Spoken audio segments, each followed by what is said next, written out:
He has ridden 19,000 miles this year. Current Hold up. Nielsen Palace has ridden 13,000 You're a miles. silver medallion on Delta Yeah. with 19,000 flight miles, and you've pedaled 19,000 miles. Yeah. The other day I was like, what's the circumference of the Earth? And it's 24, 25. I'm like, maybe I'll get that this year.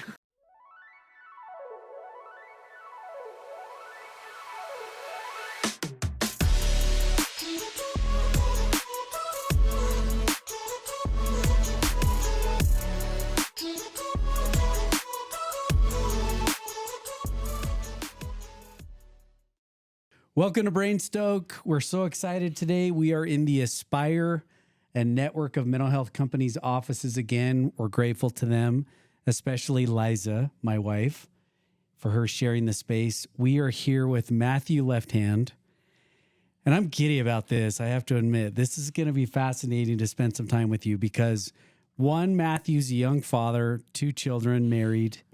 He is a professional therapist by background, and what I would consider an Uber biker.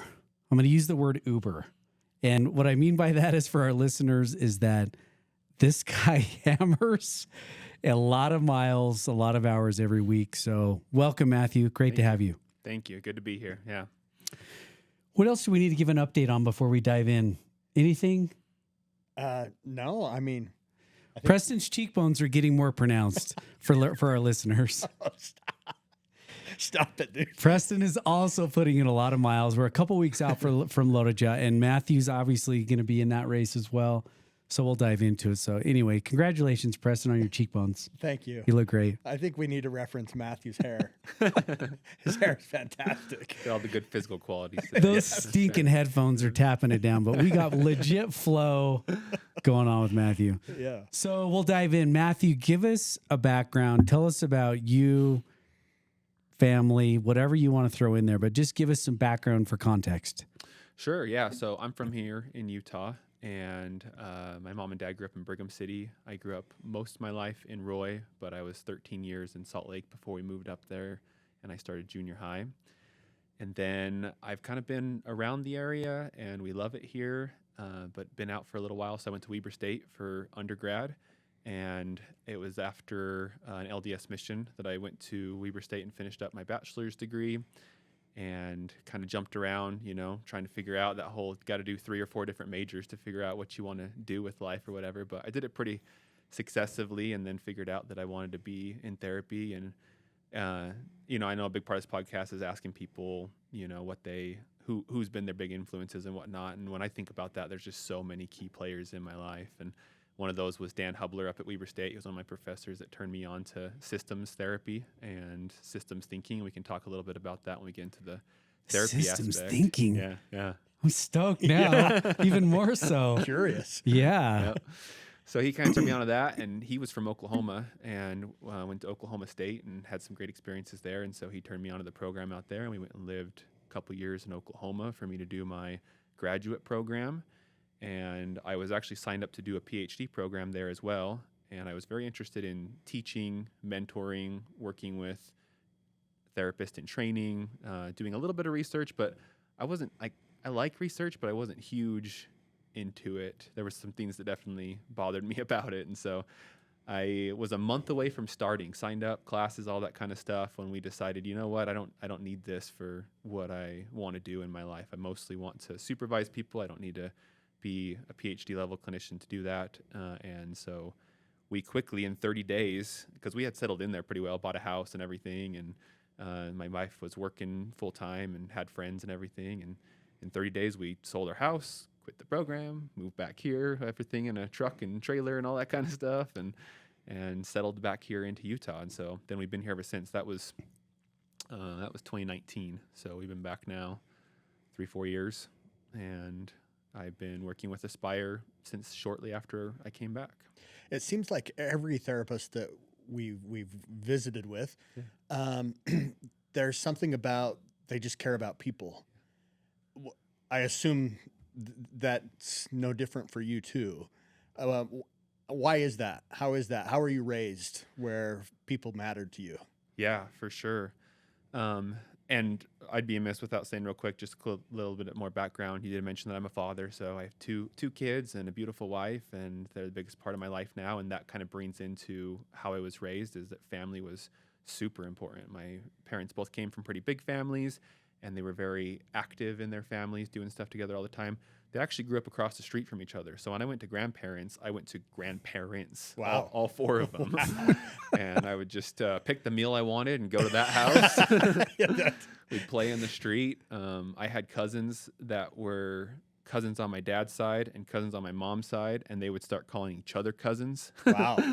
Because we were all there at the same time or whatever. Was this in Roy or Salt Lake? This was in Brigham. So in Brigham. My Okay. parents are from Brigham, and my dad's full Navajo, and my mom is full white, and so Caucasian. And so it was kind of funny too, because we had this blending of families and everything that was going on there as well. So How fun to grow up in that scenario. yeah. Awesome. Yeah, and like I said, I was in Salt Lake until I was 13, and so my parents, it was important enough to be part of the family that they would go up. We'd go up almost every weekend, every other week. I'd have to ask them how often, but it seemed like we were up there all the time doing stuff, and so that's quite the trek, to go up all the time. It showed how important it was. We'd sleep up there in the basement, and so family was just important from very early on, and was a huge part of my growing up. And so I think I saw especially how my mom and my dad cared for me and how they cared for their family members, some of the most selfless people that I know for sure, and really taught me how to care and love for people. You had, once again, the importance of people. They're the ones I go back to all the time, especially as a therapist. I know how important that attachment is early on, and those relationships are, and how you're giving these kids of yours their internal voice, which kind of racks me at times. I have to think like, okay, I'm going to be the voice in their head. What kind of voice am I? Because I know that I was given such wonderful voices. And the thing I come back to over and over again is that I was taught that I was loved no matter what. And I feel like so many parents say that, and then it doesn't always follow through, but it was followed through 100% with me. No matter what I did, no matter what I chose, no matter what I became, no matter what I was interested in, they were there to support me and love me and everything. So it definitely comes from them. Huge. Yeah. Using a therapy term, I'm intrigued because as much as I know, a little bit of your background, and your wife Bailey is super talented, businesswoman. Tell me a little bit about your family origin a little more, meaning how many siblings and where do you land? I know that the family of origin is important in development. So Yep. It's interesting. Bailey and I kind of mirror each other in a lot of ways, even down to the fact that when we were both young, we cracked the same front tooth, and we did these little weird things. But we both are two in our family, so one sibling, and we're both the oldest, and we're both about 2.5 or 3 years apart from our younger brother as well. So both younger brothers. So my immediate family's pretty young, and my parents were pretty young when they had me, as is the case around here most of the time. Not quite as young as Bailey's parents. Bailey's parents were really young when they had her, and so tight-knit, close family for sure, just small family. So I spent most of my time with mom and brother and dad when he was off of work, and we grew up swimming in a pool, actually. I was a competitive swimmer in high school. That's what I spent. As many hours as I swim on the bike, I spent on the bike now, I probably spent that in the pool, because I was a lifeguard and a swim lesson teacher and a competitive swimmer for a few years there. So I'd shower 3 or 4 times a day. It felt like, just getting the chlorine off of me, or just lived in chlorine. So. Yeah. But yeah, we grew up in an apartment complex down in Salt Lake, and so my brother and mom and I just grew up down there in the pool, it felt like. So they were, a huge part of my life. Where did Bailey grow up? Yes, Utah. She always says that she's kind of vagabond's not the term that she uses, but her family moved around all the time. And still tend to do so, although they've settled down a little bit more now. But Gunnison is where she went to high school and where she spent most of her teenage years, so central Utah. But her family are from here, Syracuse. They both met in high school as well, and so she has a lot of family up in this area. When you were in college, before you had that systems therapy class, did you have an idea of where life was going to take you and what you were going to do? Oh, man, I talk about this with people all the time. I feel like so often we're asked, what's your 5-year plan? What's your 10-year plan? And I've been asked that so many times and told so often what a good 5-year or 10-year plan was like. You got to go to college. You got to get a good degree. You got to get a good job and everything. And you got to really know. You got to figure that out so early. I I feel like it's even more pressure in some ways nowadays. But so I felt like I knew what I was going to do. I was going to be a doctor forever, medical doctor, a pediatrician for sure. I loved working with kids. I loved kids in kind of in general. And then all of that like quickly changed as life kind of went on. So I knew where I was going to go, but didn't quite pan out that way, which is a big part of my story as well. Just being able to roll with the punches and pivot with things. I mentioned jumping out of a PhD program 30 days beforehand and everything. And Bailey and I talk about all the time. We coined that term pivot in our relationship and in our lives, that you got to be willing to just move when you need to move and do what you need to do. And so I had an idea, didn't work out, but I always say like I couldn't create what I have now, like unless I just went with it sometimes. Unless I just, caught the flow, caught the wave, rode it for as long as I needed to, and then caught the next one. Don't get so caught up that one's over with, or that one wasn't as great as it could be. There's another one coming, And I'm a big fan of journeys like that, where you don't sit up on the mountaintop and celebrate there. You climb down the mountain and you climb up another one. There's always more to come. So just kind of go with it. Yeah. Take us into that, if you don't mind, just the mindset of that. Did you have that, or was it the struggles that came along? You kind of described having to pivot. So did something occur where you thought, hey, this is disappointing to me, I've got to pivot? Or what happened, if you don't mind sharing, that allowed you to learn that mindset of, hey, it's not over, I just have to pivot? Yeah, immediately my mind goes to, I think, just being so loved and given so much space to be who I want to be. I felt like I had a lot of opportunity to try different things and jump ship and whatnot. So I think it was just part of my growing up that my parents weren't like huge into any particular sport or any particular field of study or anything like that. They, like I said, just supported whatever I wanted to do. So I didn't feel like any pressure to be a runner, to be a cyclist, or to be an academic, or to go into medicine if that's what I want to do. It was great. So I feel like I kind of had that opportunity earlier on in life, and then just learned that it was really beneficial to just kind of jump ship as I wanted to. And it's always been a huge part of my life. It's interesting. My counseling practice is called Impermanence Counseling Services, and that is often attributed or associated with Buddhism and Eastern philosophy. And it's this idea that there's no constants. Everything's always changing. Everything's always moving. And so that concept's been in my life, but it's definitely became more formidable or more crystallized as I've gotten older, and just realized that, there's no reason to keep everything so static all the time. Dynamic is how we live our lives and grow and adapt and everything. So I think it's always been there, but definitely changed over time. Is that part of your personality that you gravitate towards the change, and you thrive in that environment?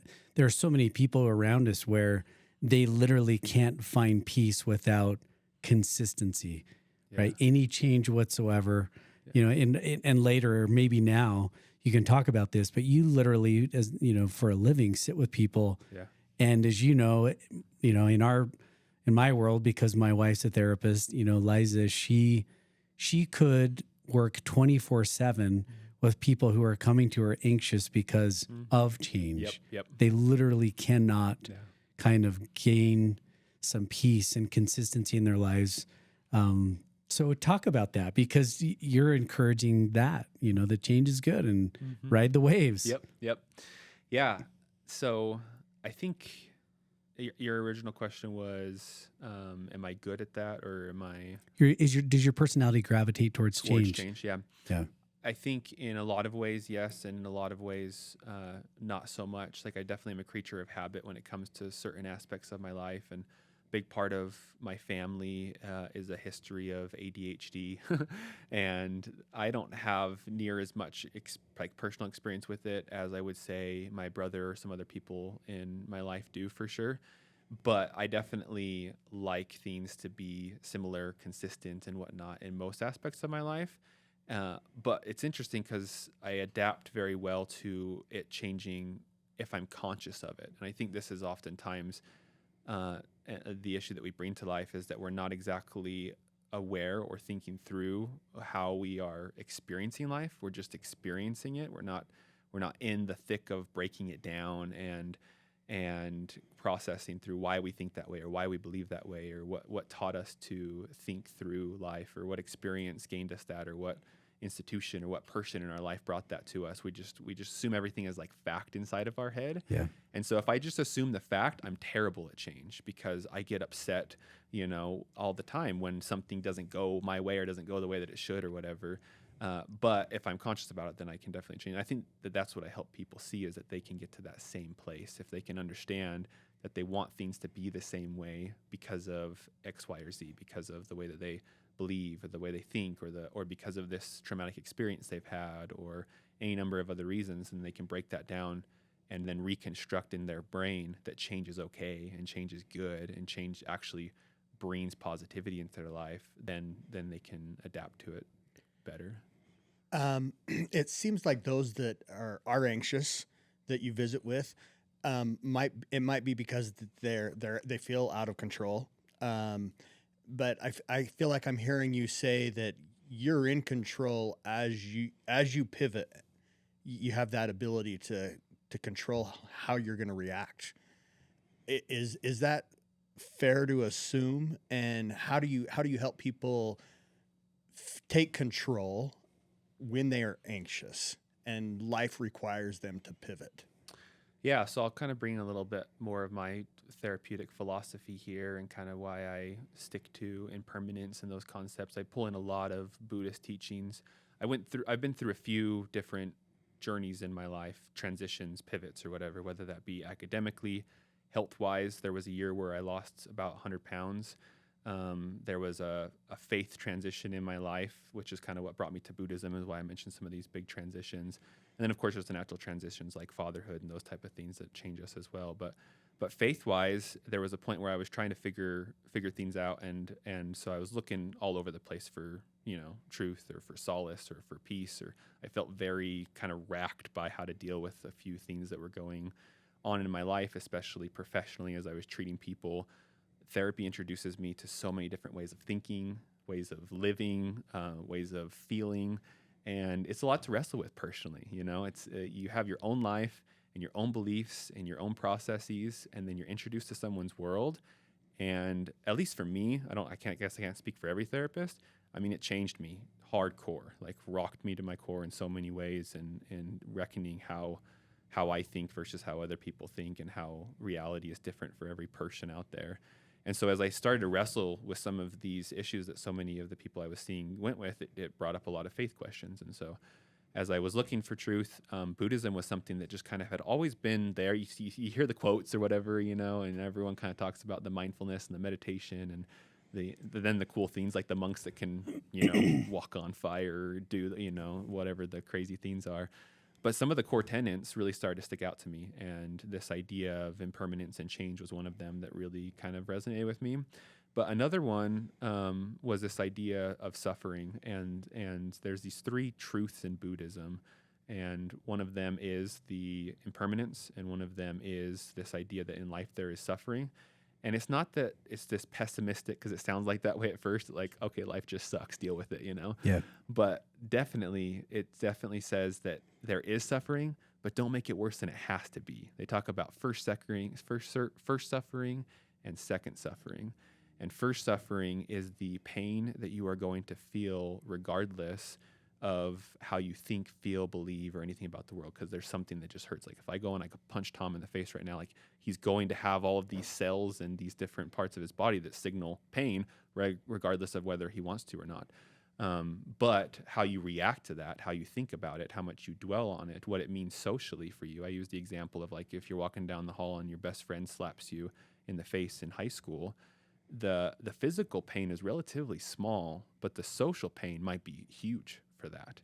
And how much you play into that and how much you deal with that positively or negatively becomes way more painful than this slap ever really was.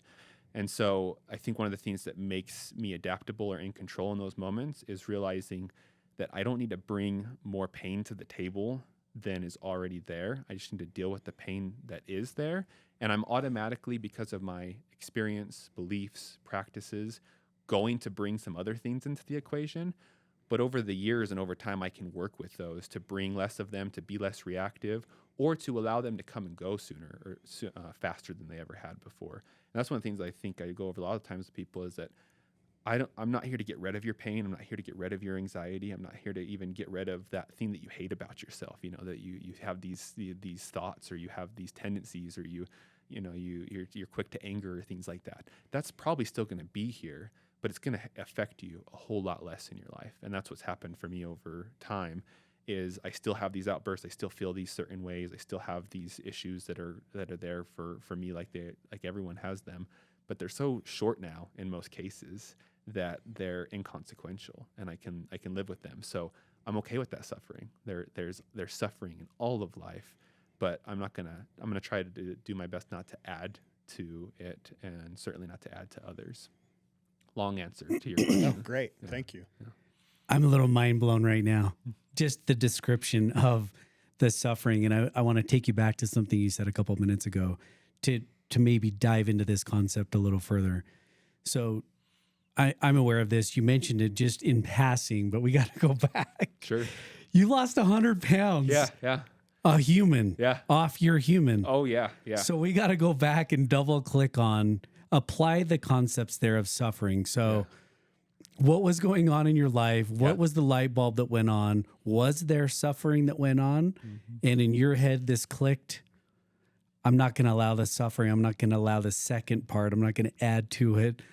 I don't know. Maybe it had nothing to do with it, but share a little bit more there. It has everything to do with it, and I can tie in therapy here as I go through as well, because that's just the part of my life. I guess I'll always tie it in. I don't have to say that I'm going to. Yeah. But, and you guys talk about this too with the whole S's and Stoke and everything. But the way that I see our overall health is that it's all tied together: our physical, our social, our spiritual, our mental parts of us, and then you can go down the list to financial, sexual, whatever else you want to bring in. And I talk about all of it with people, so all of those things come together.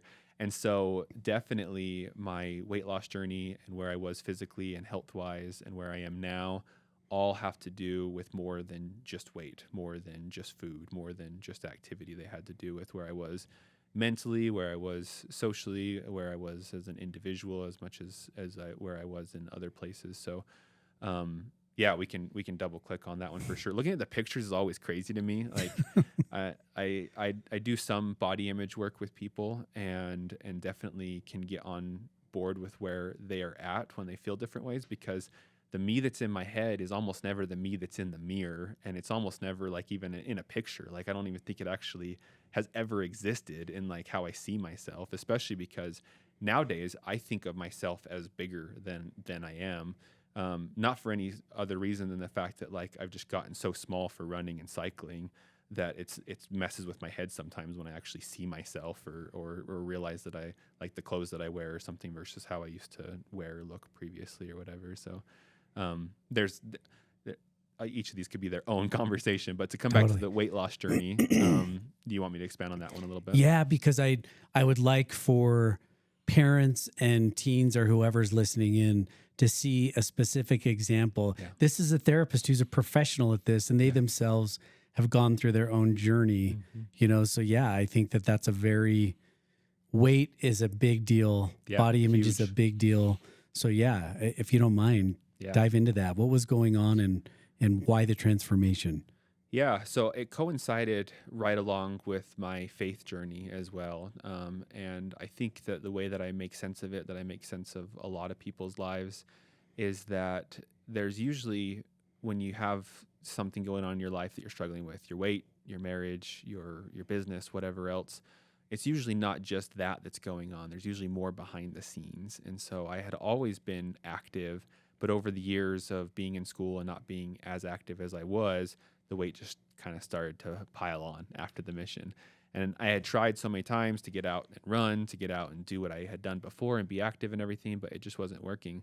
And so eventually, when it came to this faith that I was going through, that trying to figure out what I believed and think about certain things or work through it all of a sudden, life just started to click for me in terms of physical health. Like everything became so much easier. And this is what I try and share with people is like, you want so badly to fix that relationship. You want so badly to lose that weight. You want so badly to be a better father, whatever it is that you're going through.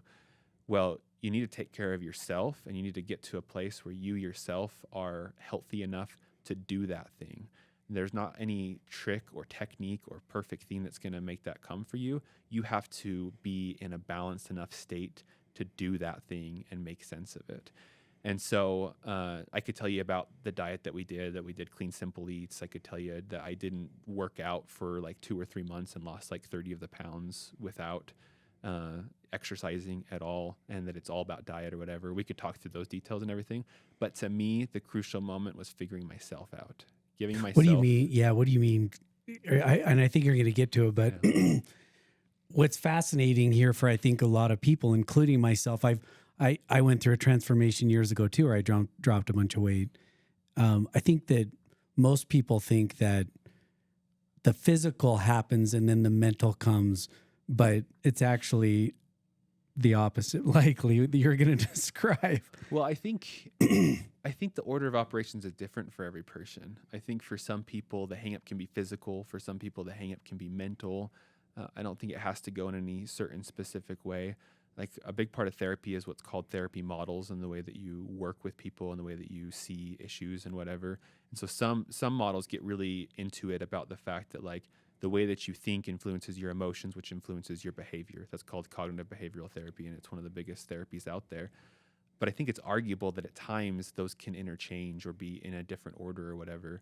But the main point being is you have to be the one to figure out what is really catching you up. Is it mental?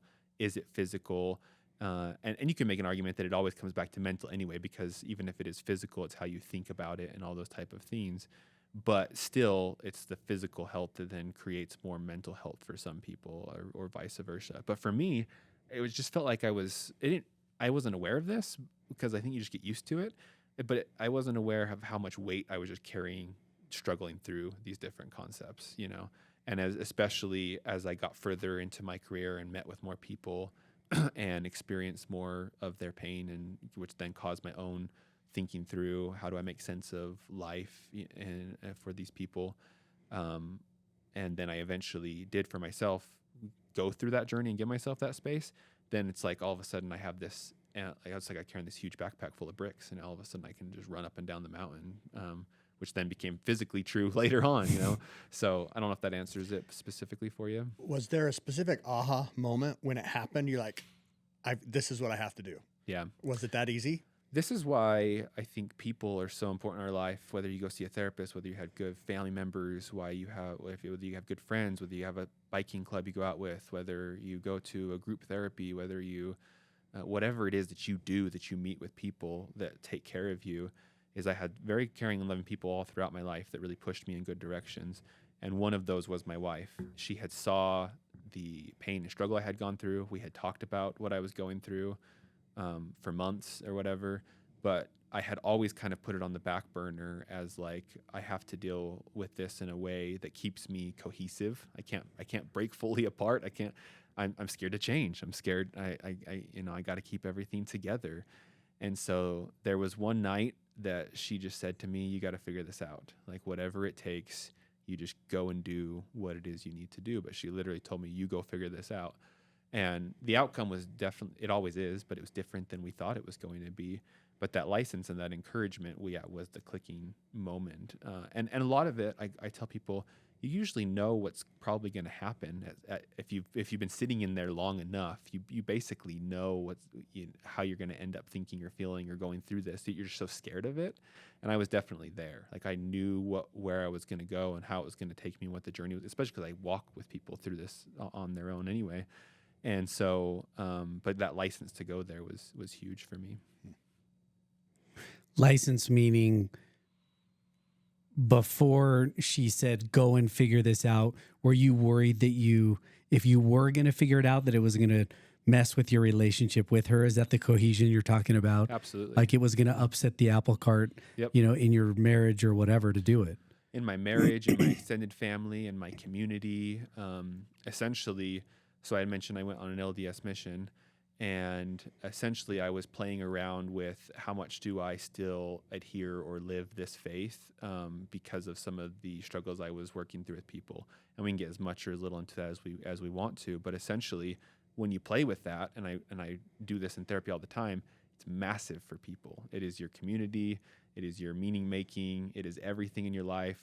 My wife and I had made commitments and promises to each other to adhere to this way of living and to work that way and to have it be what we do forever. And so there was total fear of, if I play with this, I'm playing with fire. I'm going to get burnt. It's going to hurt. And I had so many messages about how that was off limits. Don't even think about if you are going to change your relationship with this. There's one positive way to have a relationship with this. So I was scared for sure. Yeah. Very, very uncomfortable. Without going into necessarily the faith portion, unless you want to, Sure. but just go further into fear though. Yeah. It could have been religion. It could have been any other aspect of your life, just Sure. expectations, right? Change. It could have been a job change, or, the weight that I feel as a father because of the way that I was raised to be really successful in business, or whatever it is that, a young husband carries in expectations. When you get to the point where you're at this cliff and you're going, this doesn't feel right for me anymore to carry these expectations. I'm exhausted, potentially even eating my weight in expectations, right? So dive into the fear component and how that permission from her allowed you to kind of face the fear on your own. Yeah. Yeah, I think it was totally the hiccup in many parts of my life. Like I was saying, the physical health afterwards just melted into place perfectly well because it was just holding me. It was on my mind without being on my mind so much of the time. And this is where I always get into it with clients about, you got to journal, you got to think through these things, you got to talk through them. It's great to come here, and I can do that for you. But there's so many hours in the week that you can also be kind of processing through what you're going through.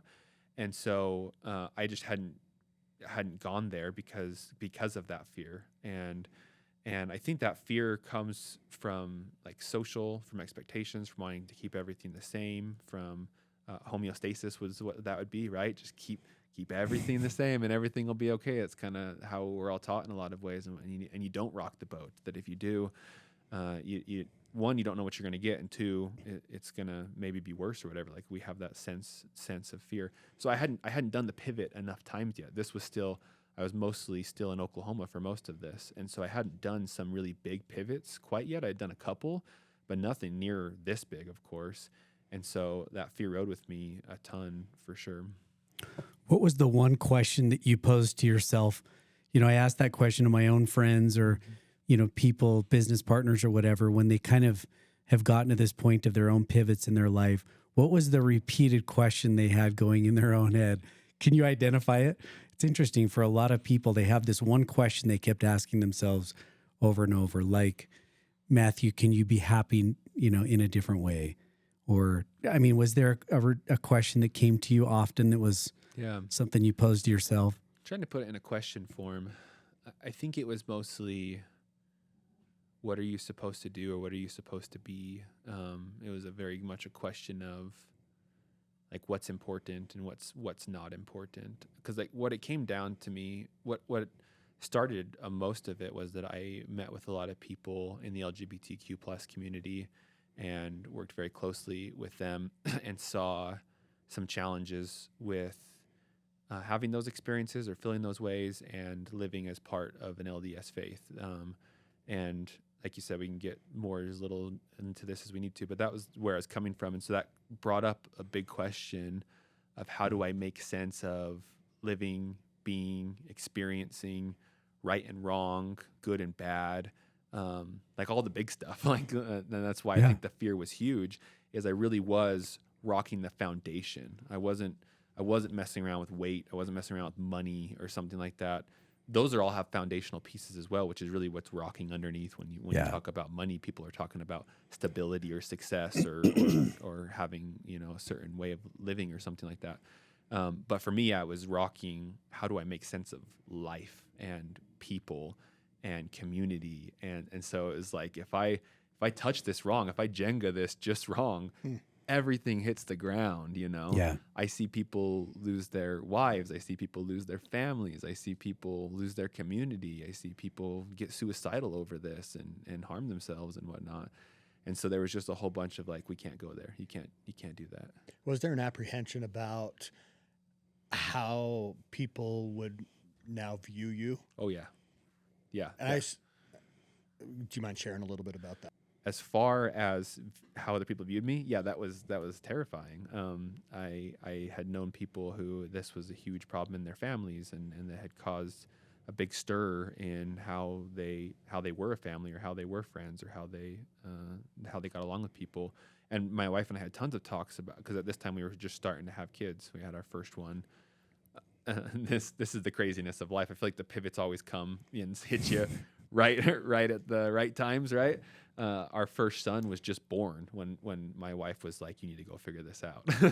And so we were in like, the sleepless nights and struggling and really wrestling with life in general. And that's when she tells me to go and figure it out. So we had a lot of conversations about how are they going to have friends? How are they going to have a community like we had in some ways, growing up.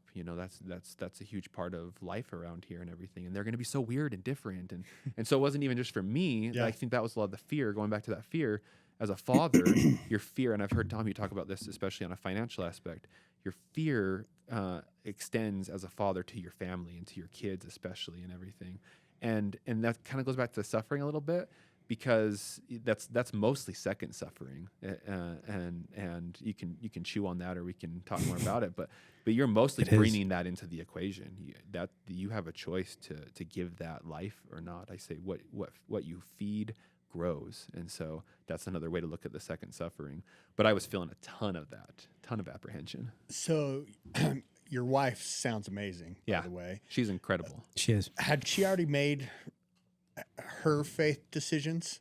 No. Or was she in the same boat as you? You were doing it together, or were you at very different places? Yeah.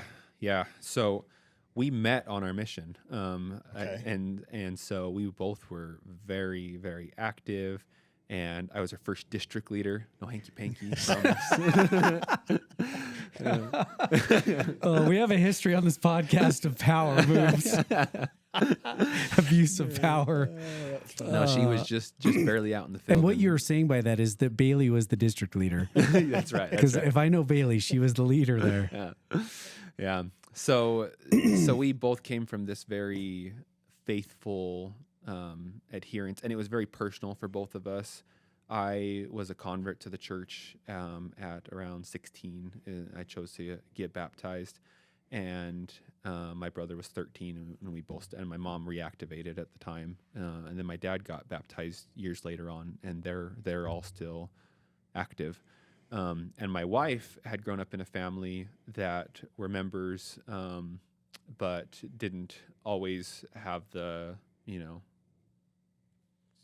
I don't know how to say it exactly right, but to say that they didn't go all the time. It was a personal choice for her to go, and it was a personal choice for her to grow that faith and everything. And so we both had come to this place where this was a big part of our lives, and that was another big part of the fear. Was I was going through this, and she was understanding, very understanding, and she had a lot of experiences working through similar related issues, especially LGBTQ. She was a Relief Society president in a young singles adult ward, and so she had a lot of other girls around her that she was in very personal contact with as a leader to them, and talking through their own struggles with this. We actually went with a couple of them to firesides about it and whatnot, and so this was even before grad school that I was starting to touch base with this a little bit. And there was a year, 2015, where there was a policy about and I don't want to get too churchy or political with this, but there was a policy about kids not being able to get baptized if their parents were not members or were LGBTQ or something like that. I can't remember. So we had a lot of struggles and conversations about this, but she had always come back to a place of faith and whatever. And so I had kind of known, like I said, you kind of know where the journey is going to take you. I'd kind of known that if I really bit into this, that I probably was going to distance myself in some way, shape, or form. I had no idea what that looked like. So when she gave me a license, I was like, I don't know if you know exactly what you gave me license to do, but I came back and that stirred up a few months of of hardship for sure. Lots of hard conversations, lots of sleepless nights, lots of crying with each other. But I say to people, if there's one thing that I could define in my relationship that makes us have a strong marriage, it's our willingness and our ability to understand each other, to take enough of the time to not let the tempers get raised too much. You're not going to control that completely. To not let everything blow up so much that you lose sight of each other, that you lose feel of each other. We were able to struggle through that and challenge each other and talk it out enough that at the end of the day, we got where each other were coming from. And when you do that, there's no way to not have a positive relationship with someone. If you can see who they are, why they are, where they come from, then you're going to appreciate them. You're going to get them for sure. And that's happened every time in my relationship with Bailey, who, as you mentioned already, she is amazing. And so she was another person in my life that gave me the opportunity to be whoever I was and to meet me there and to appreciate that in me. And I feel blessed to be able to reciprocate that to her and let her be who she is and all the amazing things that she is. Thanks for sharing that. Yeah. It sounds like even as you describe it, as a married person, having had lots of similar conversations in my own marriage, the struggle of those thoughts and beliefs and feelings. And I was just at lunch with Liza before here. We're talking about recalibrating, of life.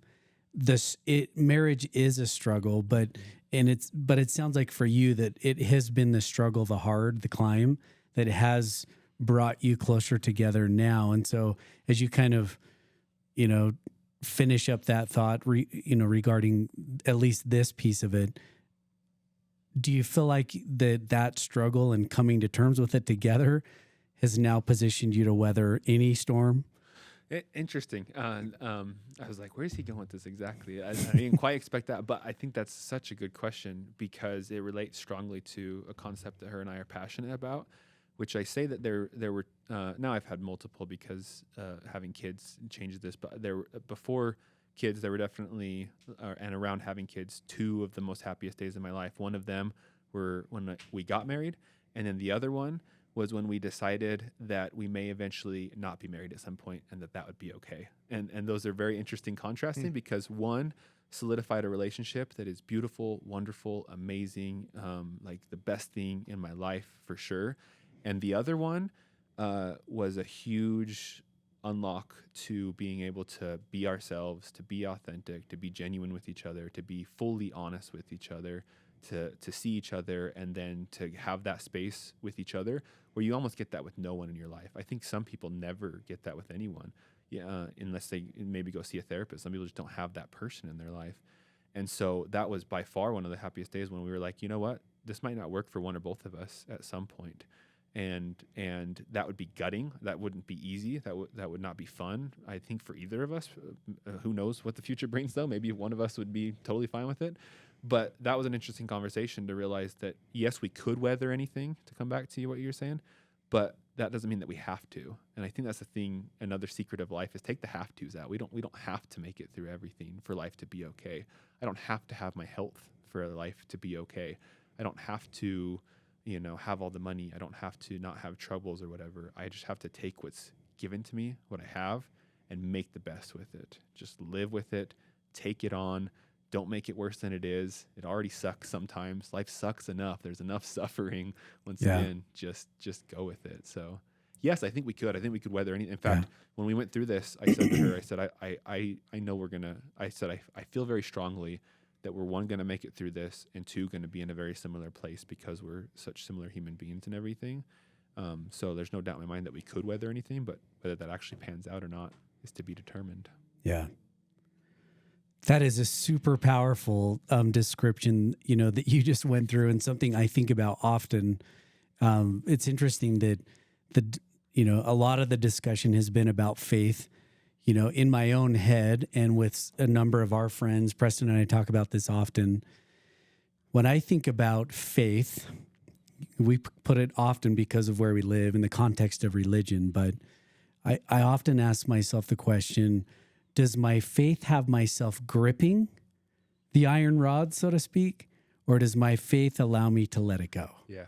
Yeah. One Nice. of them is focused on control, Nice. the fear of letting go. I better grip it tight. The other one is faith enough to let go and just let Yeah. life, Yeah. right? Let stuff happen Yeah. and not be so fearful. And your description of marriage being that way, it's interesting. One of them crushes the little bird you're Yes. trying to hold so tight Yes, and not exactly. let go. Yeah. Yeah. I'm stuck on something you said a Yeah. minute ago, and so we need to backtrack just Yeah. a minute. I'm sorry, and it's just been distracting me since you said it. I've been seeing you chew on something over there, and I'm like, "Where's Preston? I Is he don't on the bike? Is he thinking about how Tom was crushing on his No. cheeks? Is he what's going on here?" I'm really curious, and this maybe will get too personal, and we can turn it off Sure. if we have to. But you said that the two happiest moments of your life, and the Yeah. second one is when you and your wife had the conversation where you both came to grips with you may essentially be divorced at Yeah. some point. Yeah. I'm curious about that conversation. Yeah. Like I really am. Yeah. I guess the first part is, were you both in a good place when you had that conversation with one another? And maybe let's see where this goes. I'm just really curious about, and why is that healthy for all of us to have the same conversation with our spouse? Yeah. So healthy for all of us to have with our spouse. I tell people when they come into therapy, I'm here to treat you as the individual that you are. I'm here to meet you where you're at. And that means that you're going to need different things than I need, than my other clients need. Even if I took someone who's in the same point of life, same experiences or whatever, there's something that's probably going to set you differently. So I tell people, I don't have a program for you. I don't have steps for you. I don't have, not yet at least, I don't have something that this is how you're going to change your life. I want to find that with you. I want to discover that with you. And actually, more importantly, I want to help you discover it so that, one, you eventually don't need me, and two, you can then solve other issues as they come up in your life, that you have a program for doing so. So I would say that it's not actually necessary for, I think, every marriage to do that. I think there are plenty of strong, wonderful, beautiful marriages that I've seen where they rely holistically on we are together no matter what. And there's an immense beauty in that. You know, you see these people who are together for 40, 50, 60, 70 years and they die days within each other, you know, those type of just beautiful love stories or whatever. And that's great for them. That's what they needed. That's how they figured out their life. This actually goes back to one of my other concepts. We talked a little bit before starting that I listened to a bunch of other podcasts and stories and everything. And that's one of the things I love to learn from other people. And when I thought about that 5-year, 10-year concept, that you need to know where you are, you need to have a plan for that, I realized that was steeped in the fact that there is a right way to do things, that you need to have like a process or steps to get somewhere.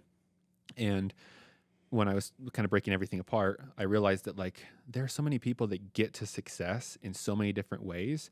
I want to learn from the successful people. I don't want to learn anymore from the processes, the steps, from the have-tos or any of those aspects. I want to see how have people who have made it. And I learned very quickly that they did it in very different ways, that some of them, it's just kind of shocking how different it was. So I think, and then I'll kind of go back a little bit into our experience, but I think whether or not you have that conversation in your relationship is dependent upon where your relationship is at, the experiences that you have, and the people that you are. And I hope that everyone can give themselves the ability to treat themselves uniquely. And that's what I hope to provide as a therapist, is that I see you, I see who you are, and I'm here to give you that space to be you, and hope that you can fight for that in your life, that you can make a space for yourself in your life as well, and bring that to the table. So for us, this was at the tail end, not tail end, because life's always going on, but it was the tail end of this specific portion where we were both at a very good place with knowing kind of where we were at and where we were going to be going, at least for the next little bit. Mm-hmm. So it's kind of the culmination of a bunch of different conversations, that it was this beautiful thing, which I think I often see in people's success stories. People are often asked, how did you write that song? Or how did you write that book? Or how did this concept come to you or whatever? And some of them will go over the concept of like, well, I wrote it in 3 minutes in a bathroom stall or something like that, and have some crazy story or whatever. Right. But I feel like the really wise ones recognize that it was a lifetime. There's this podcast I love, Rich Roll. I've seen some nods there. Sure. Yeah. Rich Roll's dynamite, and his wife often talks about this concept that she is the culmination of every moment that's come beforehand. That's what makes her who she is. And this can go into another big part of my therapy that we can get into as much as we want to, but it's that ourself, who we are, is not really a definable, stable, static type of thing. It not only changes throughout life, but it's so different depending upon what's going on and who we are today. Whether we're hungry or whether we're tired is one example of that. But then also, who's showing up to the table? Are you feeling like you're loved right now? Are you feeling safe? Because then that's the person that's going to show up there. The person who's been treated that way is going to come to the conversation. Or are you feeling threatened and worried and a little bit fearful because that person who's been treated that way is going to show up to the equation? And so then you're hungry, you're fearful, you're not with your people or whatever. That you is very different than the person who is around your friends and family and everything. And so then we think to ourselves, why did I do that? Or why did I say that? Or why couldn't I just, do whatever?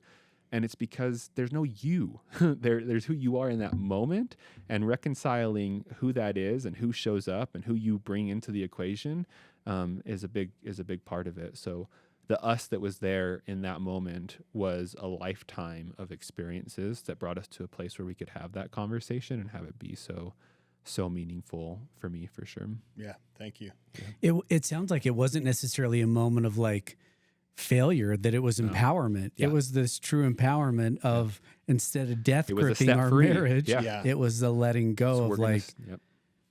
we can drop the expectations and just, love each other, for the good, instead of kind of forcing partnership, or maybe just, old traditions, regarding marriage possibly, or expectations of it. So Yeah. it's amazing. Yeah, that was about 3 or 4 years ago, and definitely we didn't feel like we were crushing beforehand, but I don't think you realize how much you're crushing stuff Yeah. until you let go. And then now things have just soared since then, for sure.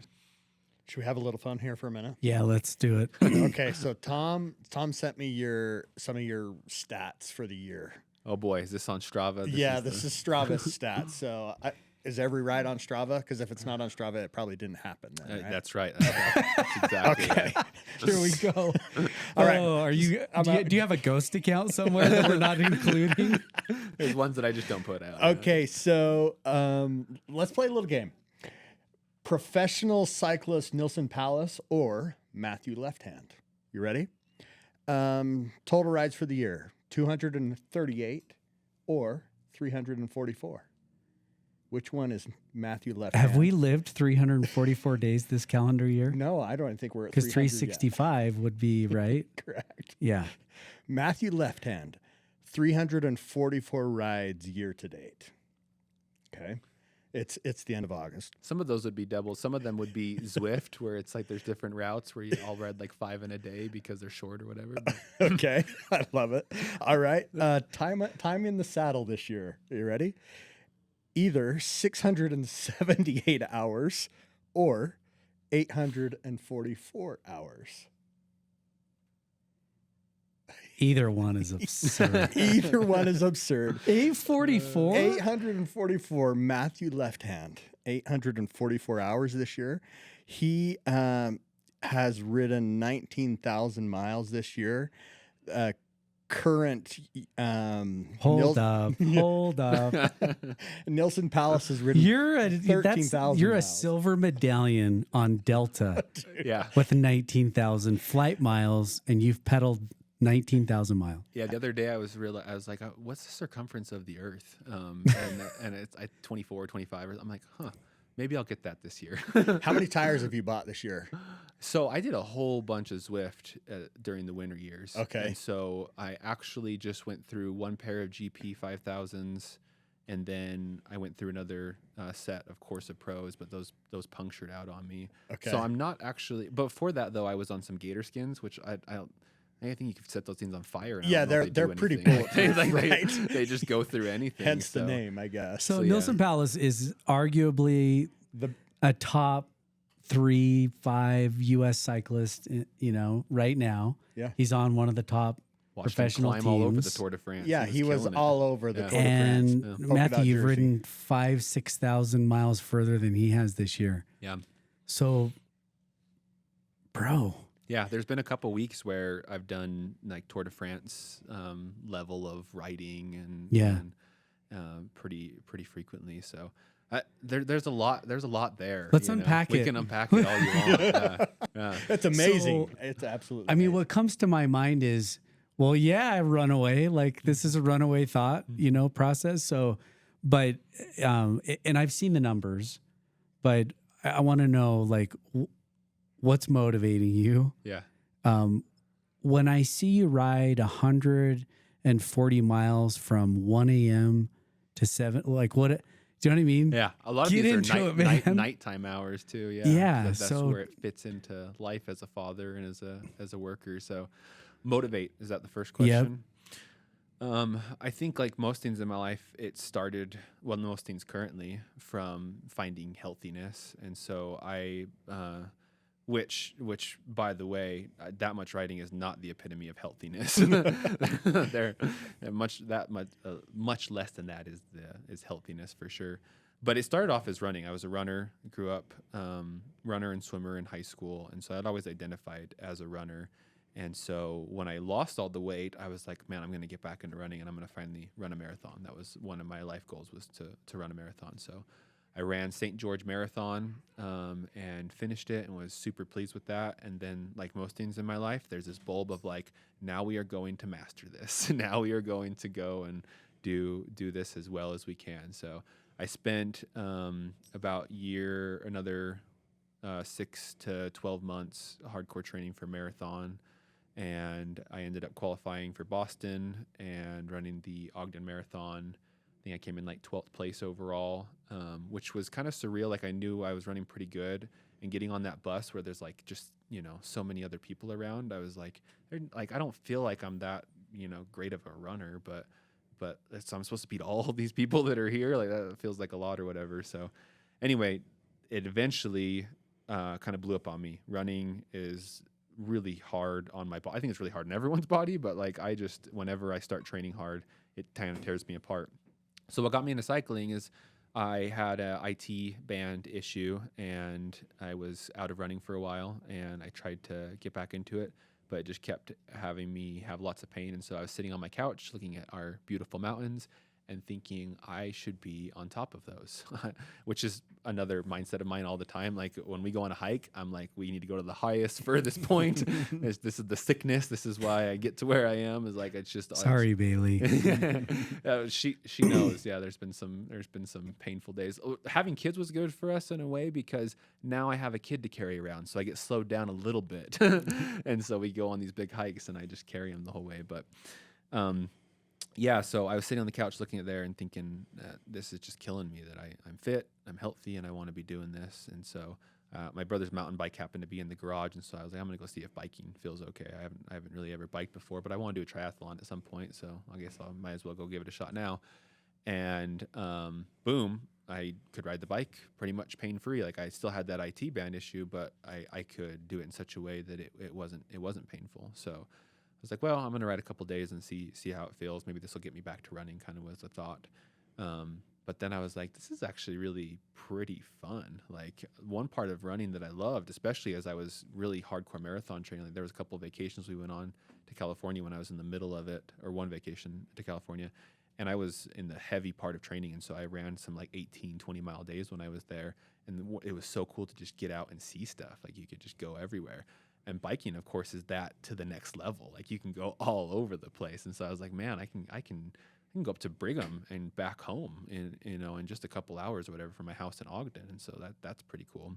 So I got a road bike and decided to try biking for a while. And yeah, for better or for worse, for both. And so then, like running, I just was like, how good could I be at this? And that was in the end of July, beginning of August.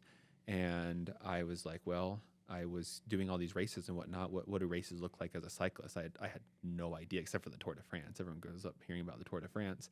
And so someone said to me, you should do Latuja. And I was like, what what is that?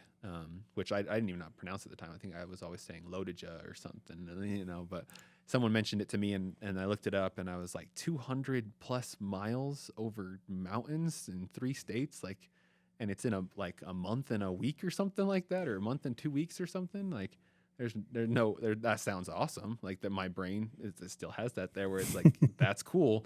Maybe next year, maybe a year in the future or something like that. And I went about a week growing miles on the bike, getting more comfortable on the road bike, and then thinking like, I think I could do that. I think that sounds like fun, actually. And so, and I didn't even know how, like, you have to get into the race and all those type of things. And I didn't even know the racing versus ride. I had no idea what was going on. But I saw there was a Facebook group, and some people were like selling their entries or whatever to get in. And so I found someone, and I got in, and I was like, okay, let's do this. And this was last year. This was last year. Yeah. So by all accounts, you're a rookie on the bike, Absolutely.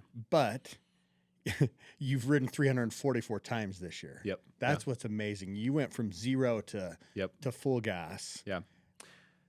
Wow. I'm just still trying to think through all that. Yeah, I rode my first century, I think, probably 2 or 3 weeks out from my first time riding Latuja, and then rode like probably 6 or 7 more before then to get ready for it. Yeah. Just kind of ramped up pretty quick. What do you feel on the bike? Like, why have you ridden 344 times this year? Like, what's happening? So tying this back into mental health and well-being, which, like I said, there's balance here. Like, I've gotten to a point where there's weeks where I was like, that was too much. that was excessive, and I don't want to be doing that forever. And we can talk through some of those. I'm very comfortable being vulnerable with, like, I don't get it perfect, and my wife and I talk about that at times. And like an easy example, I do want to come back to what you were saying, but just an easy example of that. When we had our second kid born in January, we went back into those sleepless night times, right? And I'm in the middle of riding pretty hard just because I'm used to it. I'm doing about 20 hours a week, and most of it's on Zwift, and just having a good time. And I'm going to get into why I like that. But him coming, of course, disrupted sleep so much that I was like, I don't even know how I continue training. Maybe I have to cut back or whatever. Well, I got really good at riding around when he needed to be fed or helped in the middle of the night or something. So I would get up and help feed him in the night, and then I'd go do my riding then, and then maybe I'd get back into bed and sleep for a little while, or maybe I'd do the next feeding, or just go from there or whatever. And so my day kind of shifted. It was already that we went to bed pretty early, but we went to bed even earlier and just kind of made that work. Well, that's not a very, like, nothing with a new kid is sustainable. So that wasn't a very sustainable form of training, but it worked for those weeks while we were getting through him being a newborn. And one thing that happened was, I think I trained my body too much to do that. And I'm still wrestling through this. This is why you're still seeing some of the 1 a.m.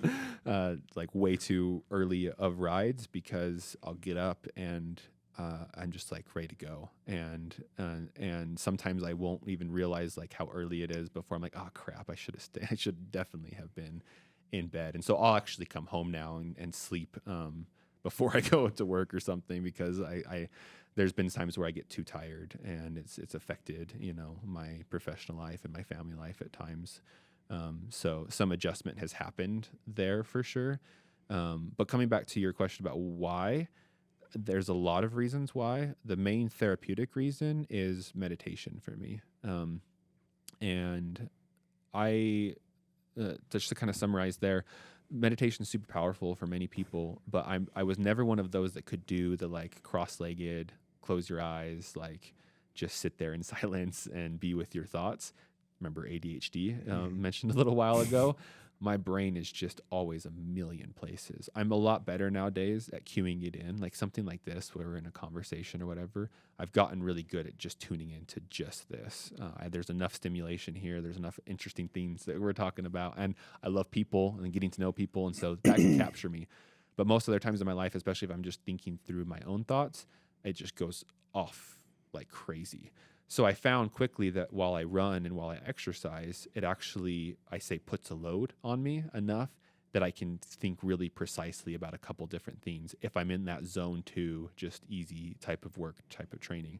And so I just fell in love with zone 2 when I was running. And then that went into cycling as well, because cycling's even more so that way, it feels like, because you can do it for longer, and I feel like even maintain it a little bit better, especially indoors on Zwift. It was really easy to just sit in zone 2, for a few hours and watch and read and listen and think through all these different things. I want to dive into something, with you that I think there's so much that you just described. And I'm picturing in my head some young parents, moms, dads listening into some of this, maybe older, but I was the young ADHD kid. I've talked about it before, but what you just described that occurs when you're on the bike. So oftentimes people will ask me, how do you go ride 8 hours on the bike alone? Or, Liza will say, when you and Preston are out, for 7 hours, like, what do you talk about? Yeah.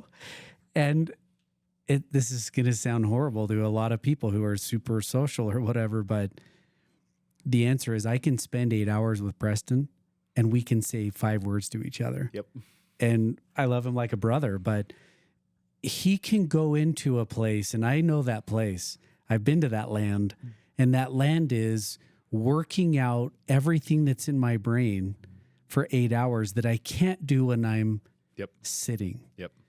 I have to move my body in order for my brain to start unpacking and to solve really intense problems in my life. I have to do that, and I've cued into that. And so you described it beautifully, even where you're cueing into your spirituality, which my faith tradition says, sit in a pew, be quiet for 3 hours, and hopefully you somehow become closer to God. Yeah. You go put me on a bike and I'll find closeness in 20 minutes. Yeah. Right. I have to move my body to cue into my mental processes, my spirituality. That's how I do it. And so I want you to dive into that a little bit further if you don't, because again, I'm picturing that young mom or dad who's like, my kid gets in trouble at school every day. Mm-hmm. They can't sit still in their seat. They've got a learning disability or whatever. And in reality, they just learn differently. Mm-hmm. They cue in differently. So you've cued into the ADHD superpower, it seems like. Yep. I mean, it's all correlating, right? All of the stuff that you're talking about. Yeah. Share more about that, just with parents or whoever who may be listening and going, wait, what? Yeah. He's riding more than a professional cyclist and he's a young dad, father. So you describe this double down effect that it's not just about the miles, it's about the mental miles you're covering, the things that you're also working out in addition. I love the phrase you said, biking plus. Yes. Plus this, plus that. So just, sorry. Yeah, it's perfect. Yeah, absolutely. And this goes back a little bit to the treating individuals. You're cueing this into the ADHD conversation, which is a perfect realm for it. There are other people and kids that this is not the place for them to get that same experience. So it's treating yourself as an individual. But certainly if you or someone in your life that you know has a hard time doing the traditional way of pretty much anything, school, work, schedule, whatever, then they're probably in some sort of neurodivergent type of form, whether that be ADHD or something else that's going on for them. And they're going to need to cue into life a little bit differently in a way that fits them and their desires. And so for ADHD so often, that means you have to find ways to move your body is a big way, but just create an energy state in which you can do stuff that you need to do. So whether that is chemically, whether that is physically, whether that is socially, whether it is spiritually, whatever it is that you have to do to tap into that is great. And for me, my favorite way to do that is, physically by far, because like I said, it puts that load. That's the best way I can describe it. It's like there's enough happening inside my body that I can just really kind of focus on one or two things, because otherwise it's just a madhouse up there. And you can ask my wife that, like, I am always have a million things running through my mind, which is a gift in some ways, right? Because I am processing through so many different little things at a time that I'm productive in so many different ways. but the depth of it is not there for me. And that's what you see lacking for so many kids in school and whatnot. They don't have that ability to go deep in certain aspects of their life. So they look like they're failing. They're not failing. Like, they're doing so good. They're so capable. They just need to figure out a way to curate that energy into a productive state. And being on the bike is a wonderful way to do that. But learning about musical theater can be learning an instrument can be a wonderful way to do that. I know so many musicians that they just get lost in the music or the study or the listening of it, and that's just where they find themselves in terms of being loaded that way. Freestyle. What do you got? Take us anywhere. Ride any wave. Yeah, you had mentioned, is this an appropriate time to do the shout out or anything like that? Yeah, of course. People? So, absolutely. So Tom had mentioned, and I'd listened to the podcast before, listened to all the different episodes, and I love the idea of shouting out different people and recognizing who's helped you out in your life so much. Whenever I think about that, I always come back to my parents, and we've already mentioned this before, but they are so much the voice, the experience, what's given me so much, and in so many different ways. Like, when I was out on my mission, they were the people that gave me the ability to do that so well and to enjoy that experience and to be a great missionary. And I talked often about how much I loved my parents and were grateful for them. And I wrote to them saying those things. And very different life experience nowadays. I'm not even just talking spiritually. Like, I'm just in a very different life state phase, and I still feel the exact same way. Like, if I were to bring it back to anything, they gave me so much ability to love myself and love other people, and just ability to be who I am and everything. And so that's something that I often wrestle with on my own and encourage other people. Like, if there's anything you can do in this world, if you're worried about your business, or if you're worried about even your relationship, or if you're worried about any little thing or whatever, something that's going to make you feel great is just go and put into the youth of our world. Go and put into your kids, go and put into anyone that you can, because those voices are going to mean so much more than anything else you do in your life. It's meant that for me, and now I'm out here helping other people, raising my own family. The influence that I have is gargantuan based on the influence my parents had over just me and my brother. And so go and do that. So I always go back to them when I'm thinking of people, and that kind of freestyles a little bit into just being supportive, helping other people feel loved and appreciated, and have space to be who they are and to experiment and fail. And I guess I'll just take just a second to pause on that.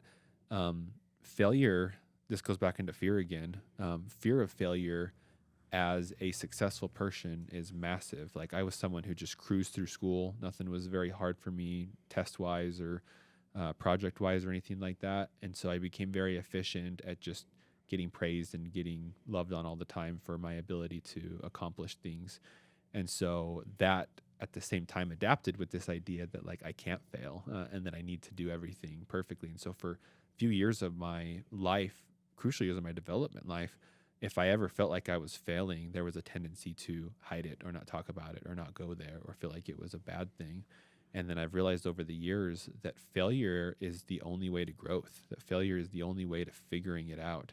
And there's so many quotes about this, from, to Thomas Edison, 1,000 steps to get to the light bulb instead of 1,000 failures so you can reframe it or whatever it may be. But you have to fail. You have to fall on your face. I had a supervisor when I was getting trained that when we would come in, that would be his question was, how did you fall on your face this week? And he really wanted to know, what did you do that was just gargantuan mess up? Because each of us have them every week. And then this is some of I hope the normalizing for people. Everyone's just making stupid choices, just doing dumb things every single week of their lives. And maybe they're not honest enough or don't see it that way or whatever. It's okay. And it's actually a good thing. You